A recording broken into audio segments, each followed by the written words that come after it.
Hello everyone. After we learn about what is force, in this video we will learn about Newton's law of motion, particularly what is the law related to motion and its implementation. Let's begin. Force is an external action to an object and causes an object to accelerate. If we want to make an object to move, we need to apply an external force to cause motion in the object. The unit of force is Newton, denoted by capital N. And it is a vector quantity, means beside it has magnitude, it also has depend on direction. The relationship between force, mass, and its motion are usually described by Newton's law of motion, which firstly formulated by English physicist and mathematician Sir Isaac Newton. The Newton's law of motion is consisted of three laws: the first law, the second law, and the third law. Generally, the first law describes what happens when the net force of a system is equal to 0. The second law describes where the acceleration value dependent on mass and force. And the third law describes where there is an action of force, there will be a reaction. The three laws of motion will help us to understand how objects behave when they are standing still, when they are moving, and when force acts upon them. In this video, we will focus on the Newton's first law and its implementation. Newton's first law contains implication about the fundamental symmetry of the universe, in that a state of motion in a straight line must be just as natural as being at rest. Newton's first law states that if a body is at rest or moving at constant speed in straight line, it will remain at rest or keep moving in straight line at constant speed unless it is acted upon by a force. The first law of motion implies that things cannot start, cannot stop, or cannot change direction all by themselves. It requires some force from the outside to cause such a change. This property of massive body to resist change in their state of motion is called inertia. This postulate is also known as the law of inertia. Inertia is the tendency of an object to be in stationary condition when external action is applied to it or it wants to be at rest. The quantization of inertia is mass, which has kilogram unit. Therefore, we can define mass as property of an object that specifies how much resistance an object exhibits to change in its velocity, meaning mass is a measure of the inertia of a body. Object with greater mass has more inertia, means it will be more difficult to move or require greater force to make motion. The formula for Newton's first law is the total force, or we call it the net force, is equal to 0, means that object will have 0 acceleration. That does not necessarily mean the object is at rest, but it means that the velocity is constant. There are 4 indications if the object follows first Newton's law. 1. If the object has constant velocity, or 2. If the object acceleration is 0, or 3. If there is external force, but the total force are balanced or cancelling each other, or 4. When an object is at stationary condition. Let us start with some illustration. Let us see the case of number 1. There is a ball at rest or at stationary condition. If there is an object is at rest or in stationary condition, it will stay at rest unless a net force acts on it. Or we can say that a body at rest tends to stay at rest. In simply, without external force, the ball will never move. Let us see the case of number 2. There is a ball moves with constant velocity. If an object is in motion, it will stay in motion unless a net force acts on it. Or we can say that a body in motion tends to stay in motion. In simply, Without external force, the ball will never stop. Let's see the case of number 3. There is an aircraft flies at the sky. When the aircraft flies at constant altitude, means the thrust and drag are equal. Aircraft holds constant airspeed. But when its thrust is increased, the aircraft accelerates and airspeed increases. When drag is again equal to thrust, aircraft no longer accelerate but holds a new, higher and constant airspeed. Let us take a block on a smooth surface. In the case of number 4. By smooth, we mean that there is no friction acting on the surface. The block is at rest. That is, it is not moving. Now, let us examine the forces acting on the block. The only forces acting on the block are the force of gravity and the normal reaction by the surface. There is no force acting on it in the horizontal direction. Since the force in the vertical direction are equal in magnitude, they cancel each other out, and hence there is no external force on the block. Since this block is at rest, we can say that it confirms Newton's first law of motion. Let's see some Newton's first law of motion example in daily life. Such case in number 5. Wearing a seat belt in a car while driving is an example of Newton's first law of motion. If an accident occurs or if brakes are applied to the car suddenly, the body will tend to continue its inertia and move forward, probably proving fatal. To prevent such accidents, seat belts are used, which stop your body from moving forward in inertia, avoiding danger. Last case is the case of number 6. Says there are 3 people pull a ring in different direction with same magnitude.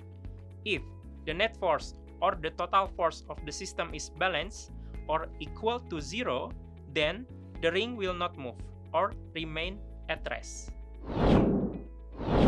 To conclude, Newton's first law states that a body at rest or uniform motion will continue to be at rest or uniform motion until and unless a net external force acts on it.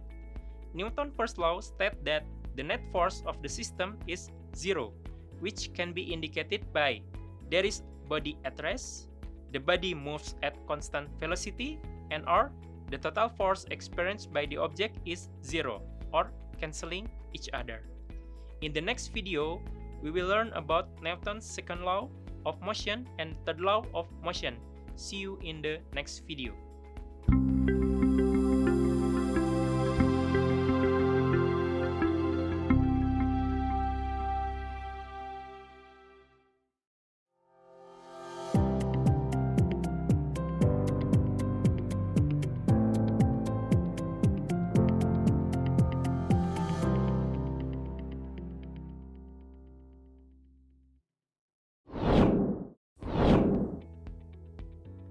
Hello everyone, meet me again, Faisal Budiman.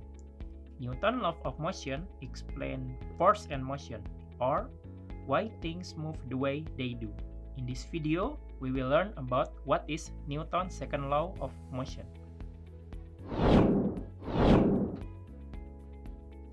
Newton's second law gives the cause and effect relationship between force and change in motion. It is used to calculate what happens in situations involving a force. We know object can only accelerate if there are force on the object. Newton's second law tells us exactly how much an object will accelerate for a given net force. For example, riding our bicycle. Our bicycle is the mass. Our leg muscle pushing on the pedals of the bicycle, or it is the force. When we push on the pedals, our bicycle accelerates. We are increasing the speed of the bicycle by applying force to the pedals. If there is a net force, the body will accelerate. Newton's second law of motion states that force is equal to the change in momentum per change in time. For a constant mass, force equals mass time acceleration, or it can be written as sigma f equal to mass times acceleration, with a is the acceleration of the object, sigma f is the net force on the object, and m is the mass of the object. Take note that the force and acceleration are both vector quantities. Acceleration is proportional to the net force, and it is inversely proportional to the mass m. It means that as the force acting upon an object is increased, the acceleration of the object is increased, and vice versa. This is an example of Newton's second law of motion. If there is a block of mass 2 kg and a force of 5 Newton is acting on it and in the positive x direction, and a force of 3 Newton in the negative x direction, then what would be its acceleration?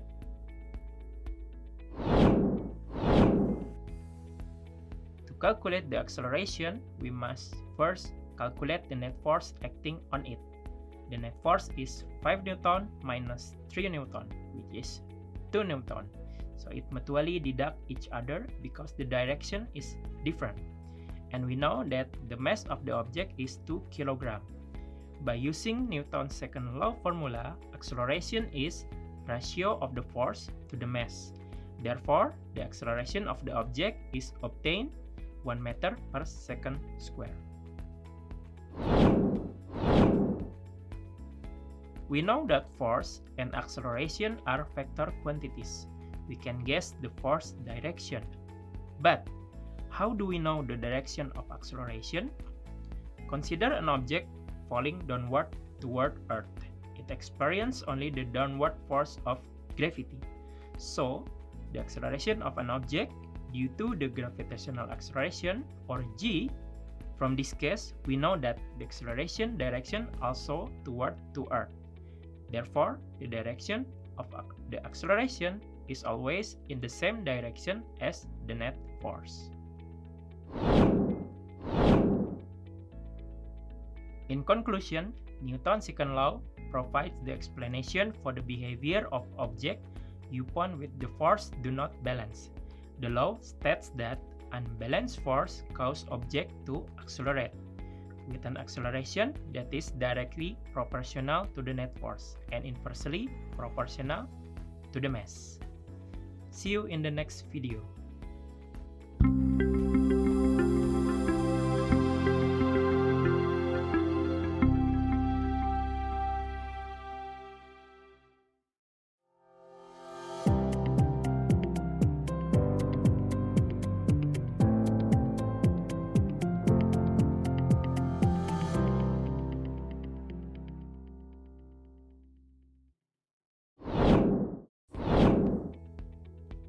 Hello everyone, meet with me again, Faisal Budiman.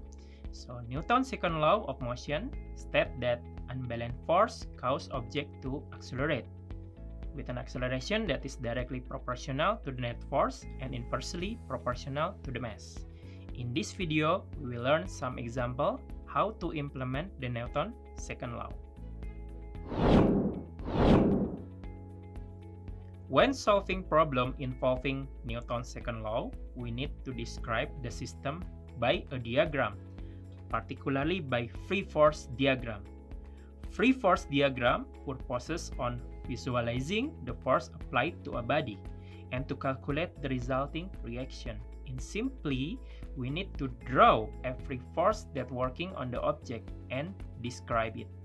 Therefore, it will assist us and easier us to solve the problem. As an example, here is a car on an inclined plane that being pulled towards to the top. We can draw the free body diagram like the right figure. In this particular system, the four axes are the pull force that marked by red arrow, gravitational force direct toward to Earth marked by yellow color, and normal force that perpendicular to the surface marked by green color. We can also break down the gravitational force into x-axis and y-axis components because force is vector quantity.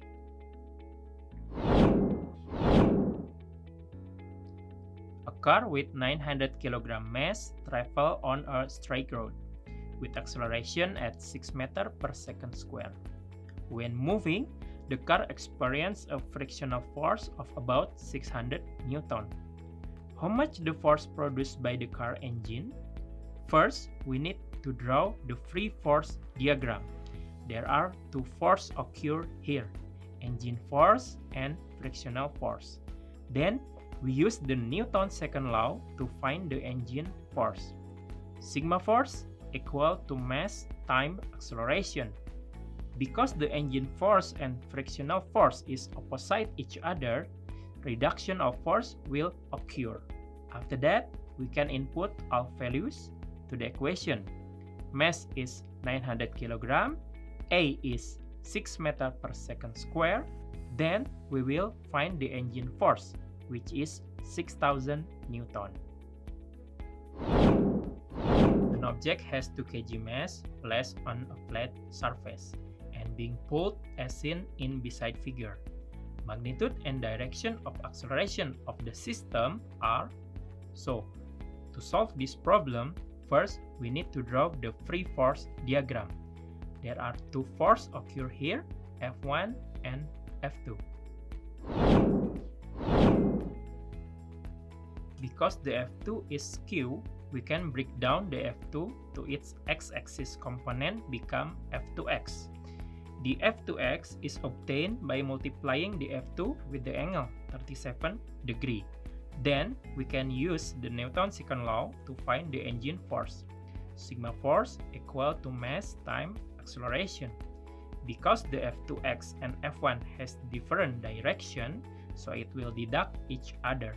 Then, let's input the mass value, F1 and F2x. Then, by calculating it, we will find the value of acceleration, which is -1 meter per second square. Please take notes that the minus here indicates the direction of acceleration, which is to the left direction. That's all for this video. See you in another video.